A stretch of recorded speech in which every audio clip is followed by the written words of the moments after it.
السلام علیکم ورحمۃ اللہ وبرکاتہ۔ حضرات محترم، آج ہم انشاءاللہ عز و جل اپنی اس مختصر سی ویڈیو میں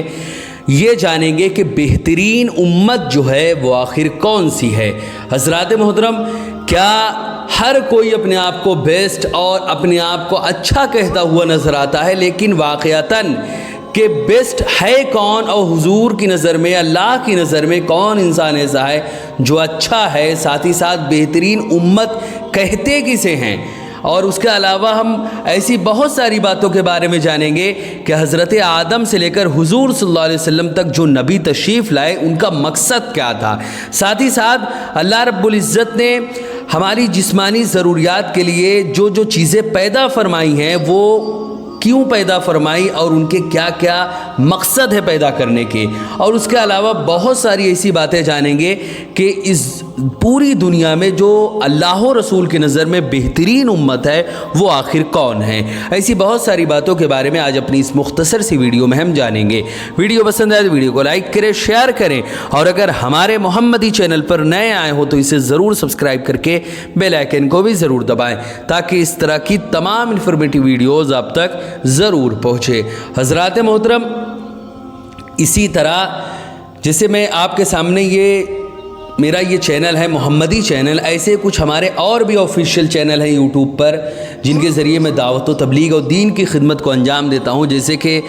ایک ہے مولانا سید سلمان محمدی، ایک اور چینل ہے دعوت رحمانی، اور ایک اور چینل ہے دنیاوی معلومات کا سلمان سید۔ اس کے علاوہ کچھ اور بھی آفیشیل چینل ہیں۔ آپ یوٹیوب یعنی اس ویڈیو کے لنک پر جائیں، ڈسکرپشن میں جائیں اور ہمارے ان تمام کے تمام چینل کی لنکس موجود ہیں، آپ جائیں اور ان تمام کے تمام چینل کو سبسکرائب کریں، بیل آئیکن کو بھی ضرور دبائیں، اور ان تمام ویڈیوز کو خود بھی دیکھیں، اپنے دوستوں احباب تک بھی ضرور شیئر کریں۔ حضرات محترم، اللہ رب العزت کی اس کائنات میں جب ہم غور و فکر کرتے ہیں تو اشیاء کی نقل و حرکت اور کائنات کا ذرہ ذرہ اس چیز کی گواہی دیتا ہوا نظر آتا ہے، اس چیز کی گواہی دیتا ہوا معلوم ہوتا ہے کہ کوئی ہے جو کائنات کا پالن ہار ہے، کوئی ہے جو اس کائنات کو اپنے قبضے و قدرت میں رکھے ہوئے ہے، اور کوئی ہے جو اس ساری کائنات کو چلا رہا ہے۔ اب اسی کو اس شعر کے ذریعے کہا گیا کہ کوئی تو ہے جو نظام ہستی چلا رہا ہے،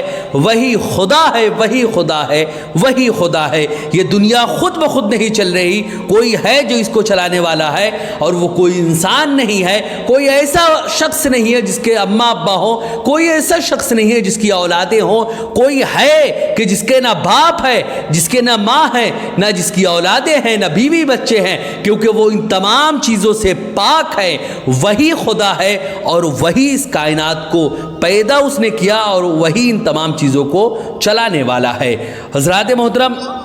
جو اس کائنات کو اپنے قبضہ و قدرت میں رکھے ہوئے ہے، اور اسی سے اور ان تمام چیزوں سے یہی اشارہ ملتا ہے کہ اللہ رب العزت نے اپنی قدرت اور ربوبیت کے اظہار کے لیے اس کائنات کی تخلیق فرمائی ہے۔ حضرات محترم، جہاں رب العزت نے ہماری جسمانی ضروریات کے لیے آسمان، زمین، آگ، پانی، ہوا، پھل، پھول، پودے اور طرح طرح کی معدنیات جسے نعمتوں سے نوازا، وہیں ہماری ذہنی فکر اور روحانی صحت کے لیے نبیوں کو، رسولوں کو بھی بھیجا، جو مسلسل ہماری ظاہری اور باطنی صحت اور تندرستی کے لیے رب کی جانب سے دیے گئے احکامات ہم تک پہنچاتے رہے۔ حضرات محترم، اب وہ نبی کون تھے جو پے در پے آتے رہے، ذرا ان کے بارے میں بھی سمجھیں۔ حضرت آدم علیہ السلام سے لے کر حضرت آدم جن سے انسانیت کی شروعات ہوئی، حضرت آدم دنیا کے پہلے انسان ہیں، اور پوری دنیا کا ہر انسان، خواہ وہ کسی بھی مذہب، کسی بھی دھرم، کسی بھی جاتی، کسی بھی سمودائے کا ہو، کسی بھی ملک کا ہو، گورا ہو یا کالا، لمبا ہو یا چھوٹا، موٹا ہو یا ناٹا، کوئی بھی انسان ہو، کہیں کا بھی ہو، ہر کوئی حضرت آدم علیہ السلام کا ہی، حضرت آدم علیہ السلام کی ہی اولاد میں سے ہے۔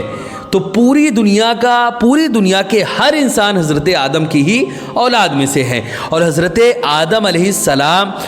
سے لے کر حضور رسول اکرم صلی اللہ علیہ وسلم تک جتنے بھی انبیاء مرسلین تشریف لائے، ہر ایک کا مقصد یہی تھا کہ اللہ کے بندوں کو زندگی کے اصل مقصد سے آگاہ کرے اور حقیقی پالنہار کی عبادت و شکر گزاری کی طرف ان کو مائل کرے، اور اس بات کی تعلیم دے کہ وہ اس دنیا میں کیسے زندگی گزارے اور اس کی بے بہا نعمتوں کا کیسے استعمال کرے۔ حضرات محترم، حضرت عیسیٰ علیہ السلام کے بعد جب کفر و شرک کا دور شروع ہوا، ہر طرف غیر اللہ کی پوجا ہونے لگی، غیر اللہ کی پرستش ہونے لگی، اور لوگوں نے اپنی خواہش کے مطابق آسمانی کتابوں میں کمی بیشی کی، تو اس وقت اللہ رب العزت نے محمد عربی صلی اللہ علیہ وسلم کو مکہ معظمہ میں مبعوث فرمایا۔ مکہ معظمہ کا معاشرہ کفر و شرک، بت پرستی، لہو و لعب، بد اخلاقی، ظلم و جبر اور طرح طرح کی اخلاقی برائیوں میں مبتلا تھا۔ ایسے ناسازگار حالات میں آپ صلی اللہ علیہ وسلم اپنی زندگی کے شب و روز اس درجہ بلند اخلاق سے مزین ہو کر گزارتے ہیں کہ پورے مکہ میں آپ صادق اور امین کے لقب سے پکارے جانے لگے۔ آپ صلی اللہ علیہ وسلم کریم النفس، نرم مزاج اور محبت و اخوت سے لبریز اور ایسے نرم طبیعت کے مالک تھے جن کی مثال آپ خود ہیں۔ حضرات محترم، غریبوں، یتیموں، کمزوروں کے لیے بہت ہی زیادہ مہربان اور شفقت کرنے والے ہیں۔ طبیعت جو ہے وہ پاکیزہ ہے، جبکہ معاشرہ اس کے برعکس ہے۔ کوئی رفیق نظر نہیں آتا، کوئی محفل ایسی نہیں ملتی جس میں شریک ہو سکے۔ قوم کی اصلاح کے لیے غور و فکر کرنا شروع کرتے ہیں، آبادی سے کچھ دور توشہ لے کر غار ہرا چلے جاتے ہیں اور اپنے رب کی بارگاہ میں لو لگا کر قوم کی اصلاح اور کامیابی اور ان کی آخرت کی فکر میں لگ جاتے ہیں۔ یہ سلسلہ کئی سال تک چلتا رہا، یہاں تک کہ رب کا پیغام وحی کی شکل میں آنا شروع ہوا۔ ایسی ہی کوئی چیز نہیں ہوتی کہ آپ اللہ کی بارگاہ میں عبادت شروع کیا آپ نے، بس ڈائریکٹ آپ کو اللہ اپنا ولی بنا لیا۔ اس کے لیے کچھ سال لگتے ہیں۔ سنت نبوی سے بھی ہم کو اس بات کا ثبوت ملا کہ کئی سال لگتے ہیں، تب اللہ رب العزت آپ کو چنتا ہے اپنے لیے اور اپنے دین کے کام کے لیے۔ تو کئی سال لگ گئے اور یہ سلسلہ کئی سالوں تک چلتا رہا، یہاں تک کہ رب کا پیغام وحی کی شکل میں آنا شروع ہوا اور اللہ رب العزت کی جانب سے اجازت ملی کہ لوگوں کو اللہ کی طرف دعوت دیں اور اعلان نبوت کریں۔ اللہ رب العزت نے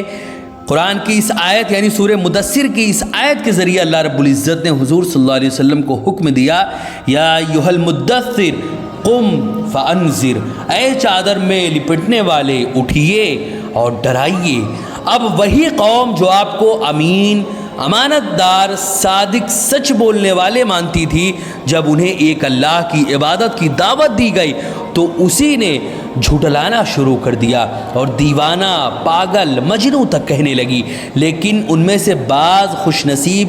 ایسے بھی تھے جو آپ پر ایمان لائے اور ان کی تعداد دن بدن بڑھتی چلی گئی۔ حضور رسول اکرم صلی اللہ علیہ وسلم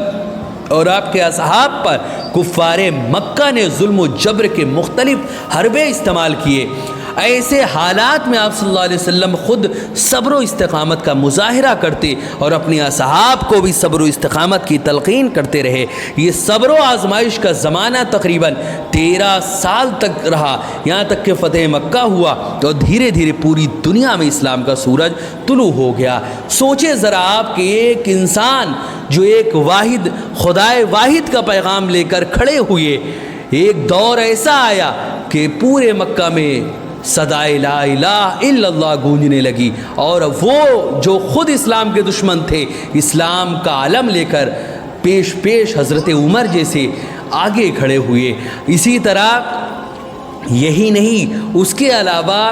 بہت سارے ایسے واقعات ہوئے کہ جو اسلام کی دشمنی میں اپنی زندگی گزار دیے، وہ اسلام کے محافظ بنتے ہوئے نظر آئے۔ اور وہ دور تھا کہ اسلام ایک اللہ کا پیغام لے کر محمد عربی اکیلے اٹھے تھے، اور آج